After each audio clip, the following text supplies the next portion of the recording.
Sponsor an orphan, and you'll help support a vulnerable child to have the education they've always dreamed of,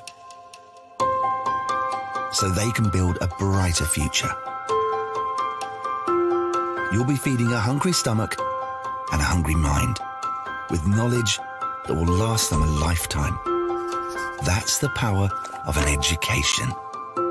Sponsor an orphan now with Islamic Relief. Assalamu alaikum warahmatullahi wabarakatuh, everybody. How are you doing? This is your brother Preacher Moss, the host of the SOS, the Shout Out Show. We are going live on Memorial Day. I know that everybody's doing barbecue and things like that. It's the kickoff to the summer. I get it. I just felt like, you know what? I want to talk about it. Whoever's here, I want to talk about Memorial Day in a larger scope, because it seems to me that there's a conundrum. There's a paradox, if you will, where we're talking about remembering, but at the same time, people are trying to help you forget. The idea of memory being pushed upon us, but at the same time, people are trying to erase memory by essentially saying that something did occur. This whole platitude that we face these days of counterfactual information, that folks are not necessarily understanding what they're seeing because it's being taken out of their purview. So today, in one of the biggest holidays that we have here in the United States, that is not a religious holiday. We're talking about Memorial Day. Now, Memorial Day, you have to understand the significance of Memorial Day here in the United States, because we always have a Veterans Day. And you would think that these two would be hand in hand. This is interesting because one has to do with service and one has to do, of course, the loss of life during serving your country. Now, let me start this story over. This story of this show actually begins, brothers and sisters, some years ago. In my mother's house, my father's house in Lanham, Maryland, in the basement, there's a collection of data that I was given, courtesy of my uncle Reginald Moss, who at the time was a book salesman. He sold what was, I don't even know they've had it anymore, but he sold a complete set to my parents of the Black Encyclopedia, the Encyclopedia of Black History. And what I learned from this thing at a very young age, let me point this out, at a very young age, was just the fact that while I could come to understand that white people were critical thinkers, there was a problem because there was a population, a groundswell that thought that Black people couldn't think at all, let alone be critical thinkers. And that followed along with the fact that you weren't privy to history. If something happened in 1888, if you weren't there to talk about it in 1960, 1970, then for a lot of people, it didn't happen. It wasn't necessarily relevant. And I think we're in a time now where people address history only in the point of, is it relevant to what we're going through right now? Now, let me be clear. We talk about critical race theory. What is critical race theory about? It's not so much about history. It is addressing the validity of history in the context of how it shapes the future. You would think this is a very simple program, a very simple process, concept, if you will, but it is not. And even as we begin to talk about Memorial Day, I have to say that it doesn't come without its wounds and its scars. While we fought wars overseas and we have foreign wars overseas, it doesn't in any way diminish the fact that we still have wars here. The idea of Memorial Day, brothers and sisters, is that somehow, someplace, freedom for everybody else exists over here. And to the credit of Native Americans, Latinos, African Americans who served in the armed services, that they would forego the idea that they were oppressed here for the larger idea that somehow, someplace, they were part of this larger representation of America. It's such a high level of thinking. I can't even put the words to it. I myself went to military school for 6 years. I was indoctrinated. I did military science, all of those things. But I never, ever, brothers and sisters, had this groundswell that I was patriotic to the point that I would risk my life for America. Let's be honest. Would I risk my life for the brother down the street? Yes. The sister down the street. But for this concept of America, no. Why? Because in America, we're taught with wars that there's a winner, there's a loser, but never taught that there are victims. Today, we're going to talk about that. And we're going to have a little fun too. I thought it's fun to take different representations of history and just throw it out there. You know, there's always the white history and then there's the right history. So we're going to have a little fun with that today. We're not going to get too serious because I know many of you are, if you know what I know, you're trying to keep certain people from your family away from the grill, away from alcohol, away from potato salad because they don't know how to make it. We're going to talk about all those things and more. And in the words of Bill Cosby, I know if you're not careful, you're going to learn something. Listen, this is the Shout Out Show. Thank you guys for tuning in on Memorial Day. We will be right back.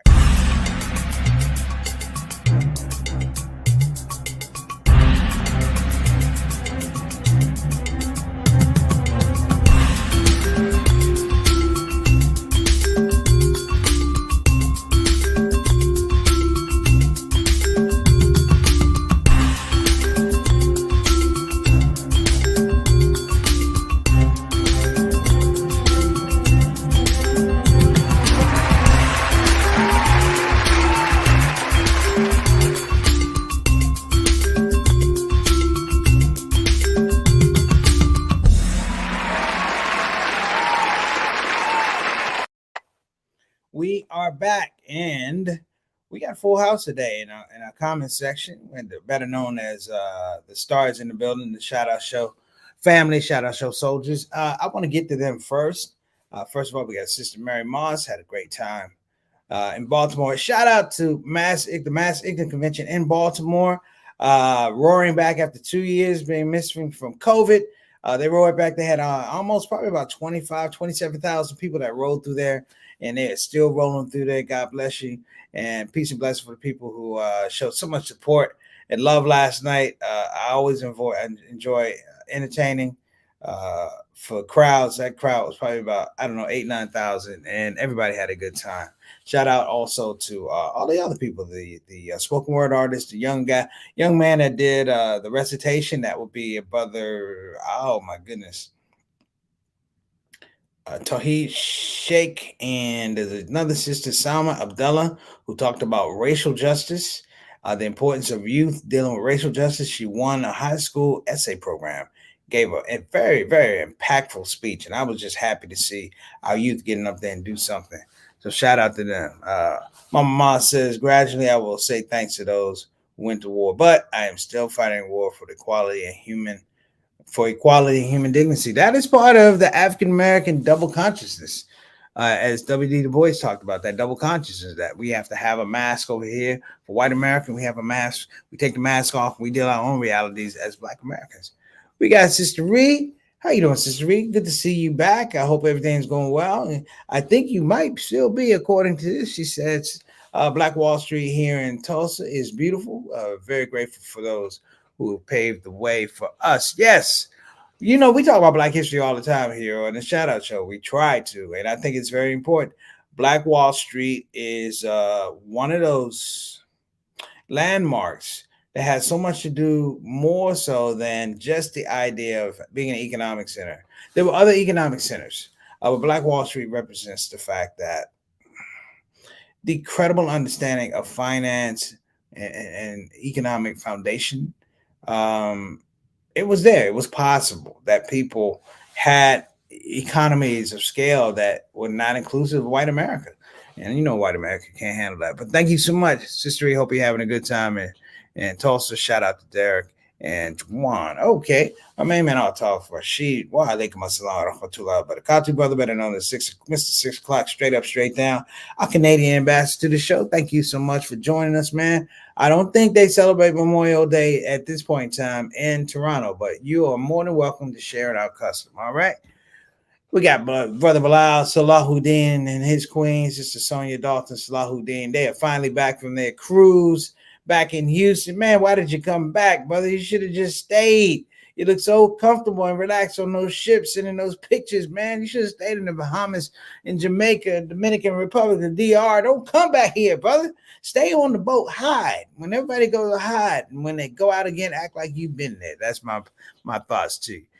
And my sister-in-law, the lovely Yolanda Thomas, saying, good afternoon, Brother John and I. Brother John and I are listening as we are traveling from Michigan back home to Milwaukee. Love you, Yolanda. I'll see you guys this week for my college reunion at Marquette University. Gonna get there with the 11 black people that graduated my class, and we're gonna have a good time. But I'll see you guys there. More on that a little bit later. Shout out to my brother, who's also a veteran, John Thomas. Brother Eric Carter. Wa alaikum assalam wa rahmatullahi wa barakatuh. What's going on, E, man? Thank you so much for joining us, brother. This is lovely, man. We have this I want to say we have this council, this caucus, if you will, on Memorial Day. Now, y'all know I can't leave Memorial Day alone because there's always two representations of Memorial Day. I've known for a long time because I had an encyclopedia of Black history. They have a section on Memorial Day. Now, imagine me, a little kid. The book is bigger than me, but I'm reading about Memorial Day. And then you get older, you turn on like the History Channel, and they tell you that Memorial Day is something different. Let me give you guys a shout. Let's have a little fun. When they normally talk about Memorial Day, they are talking about they're talking about people that lost their lives in the advent of war. Here's what they don't talk about. They don't say that the people who went to war 9 times out of 10, 10 times out of 10 didn't start the war. That we are in a service capacity for public policy. Now, nobody can really understand what public policy is because that would mean you would have to share information and data. And people will be allowed to assess what exactly it is you're talking about. Unlike some of the things that you see on television now, things that require open debate, gun control, abortion, things like that. These are open debate questions. War is interesting because war happens in a vacuum. The idea that you go is interesting. You know, the United States, if you will, has a proclivity that we go to other countries and either we take war to them or we support war in those countries. So literally, Memorial Day should be inclusive of the foreign countries that we have gone into and provoked war and supported war, whether it's in Central America, whether it's in Africa. But let's be honest, this is what it is. This has nothing to do with the soldiers because there's something that says that people will protect their country. People will protect their country. And as much as I can say that, I don't dive into the whole thing of being patriotic, I still subscribe to the idea that there's a democratic lever, if you will, that allows for us to seek equality, justice, and liberation. You know, even for the slaves that would later on, argue the points of law, if you will. There's something in there that you have to understand democracy to argue it successfully. I've said this time and time again that those who came up out of slavery, they were the pioneers to the third degree in that they could look at a situation, not only look at the situation right then and there, but forecast and be able to look and say, we're going to put something out and find the weaker parts of their arguments, reinforce those arguments and then represent it. If you think about the things that African Americans have gotten into business is amazing. Whether it's banking, whether it's politics, that democracy I do believe in. But that democracy comes from the fact that you are willing to fight for it when no one is going to give it to you. So that, to me, is true democracy. So let's have a little fun. You all have heard about Memorial Day. And many of you who studied history, you got this view of history about Memorial Day. Okay, so let me throw this out here. All right, so just stick with me. This is the one that you normally get for Memorial Day. All right, here we go. It's It's the 3-day weekend that officially kicks off the summer season. A time for hanging at the beach, barbecuing, even catching a few laps of the Indy 500. But Memorial Day is also the most solemn American holiday, a day to remember those who made the ultimate sacrifice while defending their nation. The Civil War, America's bloodiest chapter. Over 600,000 soldiers killed in action. Almost every community in every state suffered the loss of young men. As the war came to an end, mourners in both northern and southern states began placing flags and flowers on the graves of fallen soldiers. The town of Waterloo, New York is officially credited with starting the holiday. On May 5th, 1866, its citizens closed their shops and businesses so that everyone could decorate the graves of the men killed during the war. Then an old war general had an idea. John A. Logan was the leader of the Union Veteran Association. He spearheaded an effort to unite all the decoration services into one national holiday, designating May 30th as Decoration Day. On the first National Decoration Day, 1868, 5,000 war widows, orphans, and other mourners gathered at Arlington National Cemetery. They placed flowers and ribbons on the 20,000 graves of both Union and Confederate soldiers. Two future presidents and fellow Union veterans, Ulysses Grant and James A. Garfield, attended the ceremony. Throughout the 19th century, Decoration Day grew. Ceremonies were held in major Civil War. Stop! Okay, take it no more. I can't take it no more. All right. So that's the normal presentation. Did you notice even in the reenactments, there were no black people in the Civil War? There were no black people in the Civil War. If you look at this presentation, there were no black people. And the only ones who were there were the poor blacks who were waiting to be freed. Let me tell you something. Black folks who grew up in the antebellum South during slavery were probably some of the most emotionally intelligent black folk that have ever been produced in the history of the United States. Understand that they negotiated the fact that many of them who volunteered for the war did so under the caveat that if we win, we get our freedom. Okay? To the point that Lincoln, when he decided, hey, I'm going to emancipate the slaves, it was a foregone conclusion that they were going to run off anyway, win, place, or show. It was the idea that they could be treated as soldiers and they would be, I want to say, eligible for benefits. Slaves weren't stupid. They ain't just jumping in front of bullets. They could have stayed in the cotton field and let people kill each other. Shout out to Sister Kathina Harani. Her daughter is a soldier, so we're going to make sure we give a shout out to her. But I think the point that I'm saying, brothers, this is like, hey, listen, there's parts of Memorial Day that are very, very serious, like I said. And I want to make the point also very, very clear that I am in no way disparaging people who lost their lives in defense of this country. But there are people who lost their lives in defense of this country, and they weren't American.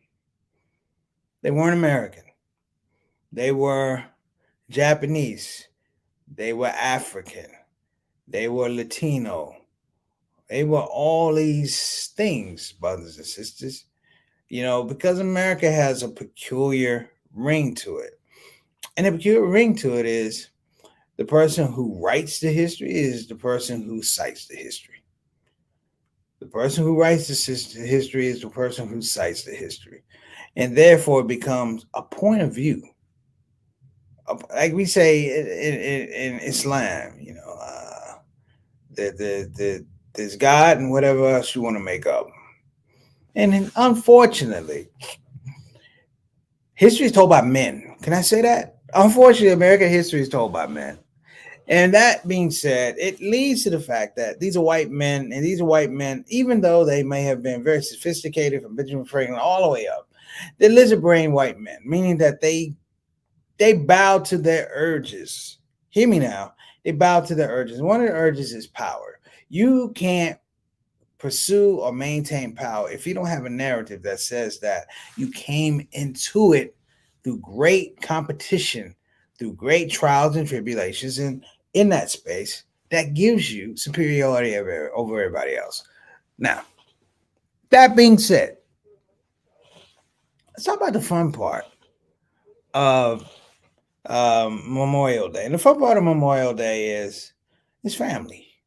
You know, if you really, really get together, Memorial Day is, I want to say, not memorializing those who've passed, but understanding that there are people who are not in war who fought for us.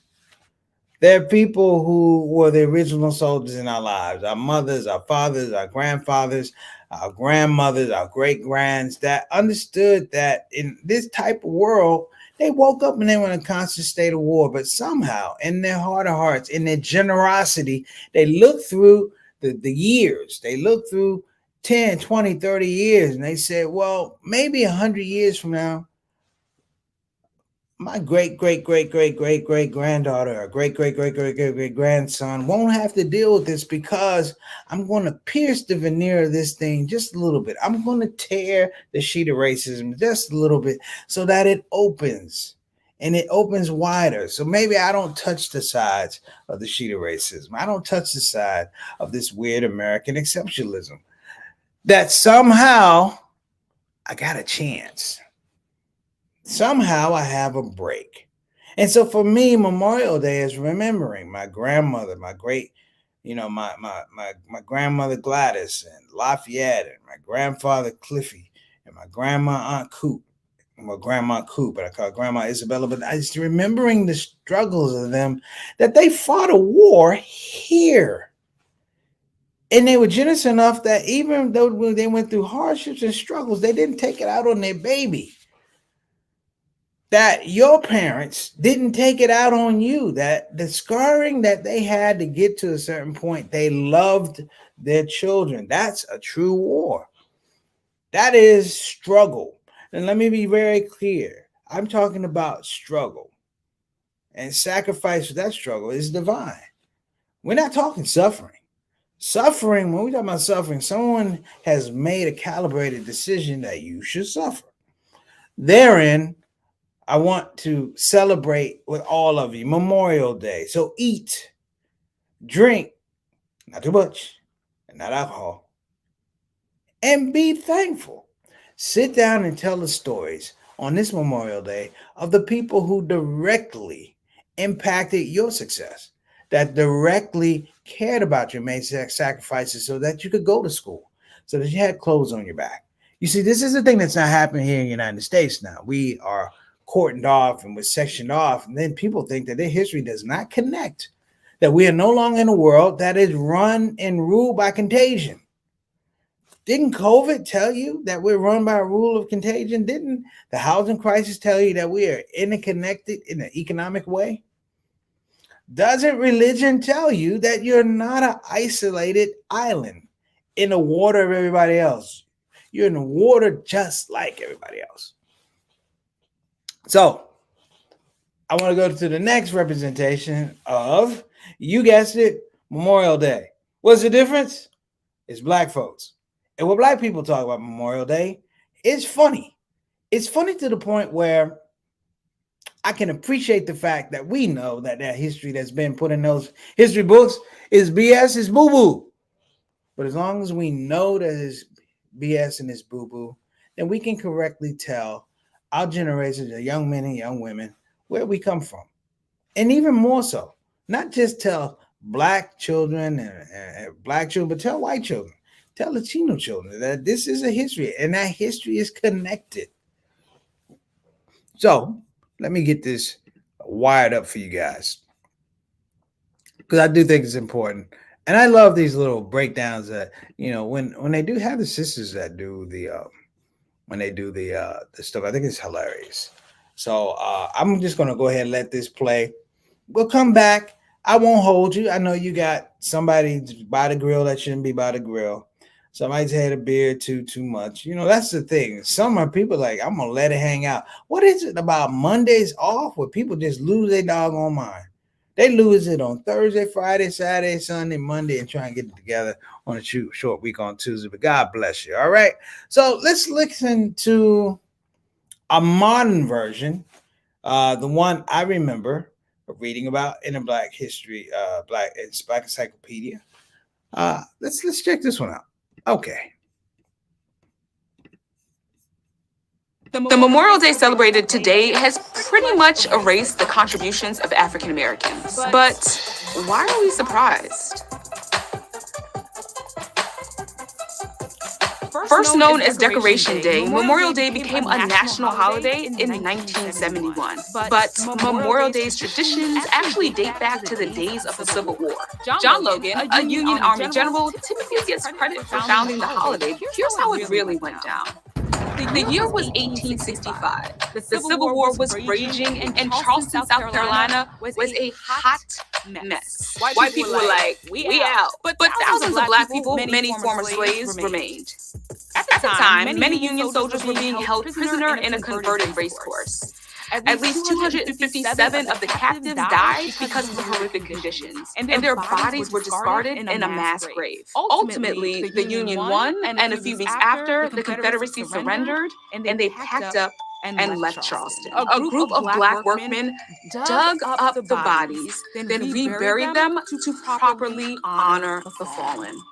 They built a fence around this makeshift cemetery with a sign over the entrance saying, "Martyrs of the Racecourse." I spoke with Professor David Blight, an American historian and scholar who's credited with bringing this story to light. They held a huge parade, and it was about 10,000 people led by Black children carrying armloads of all kinds of flowers. They paraded around the racetrack, and then they gathered as many as could fit into the cemetery compound. About 3 or 4 Black preachers read from scripture. A children's choir sang, and they sang "America the Beautiful," if you can believe it. But still, hardly anyone knows about it. On May 1st, 1865, it is in effect the first original performance of Memorial Day, but it was created by African Americans.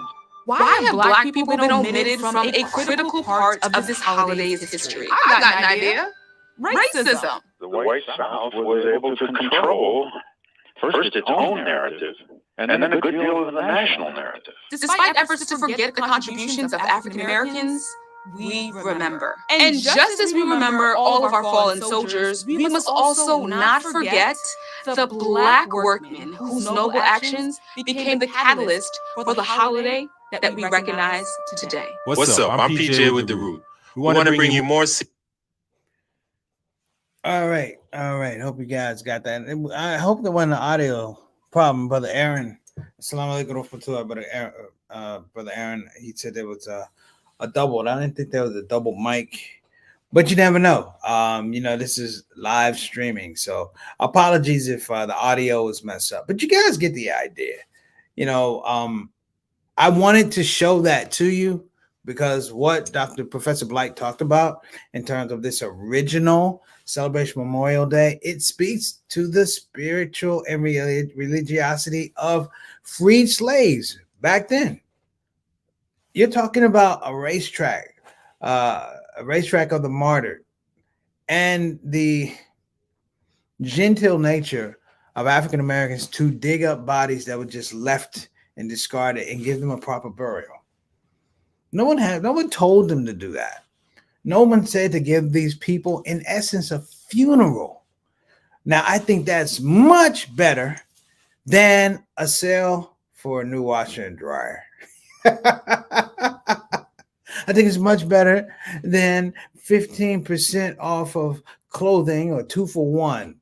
That you know the truth of a people who are oppressed and still show this divine nature, still show this divine gentleness, and they show what else? A divine connection. That in the midst of all of this oppression, they had a connection, if you will, to what's right, to what's godly, to what's divine. That's our show today here on the Shout Out Show. We'll be here tomorrow. Our topic, I will be addressing, of course, the great replacement theory. That was supposed to be today's topic, but I didn't get into it. I decided I'm going to do Memorial Day. I hope you guys, excuse me, hope you guys are enjoying your holiday. See you tomorrow, inshallah. And thanks again for tuning in. Assalamu alaikum wa rahmatullahi wa barakatuh.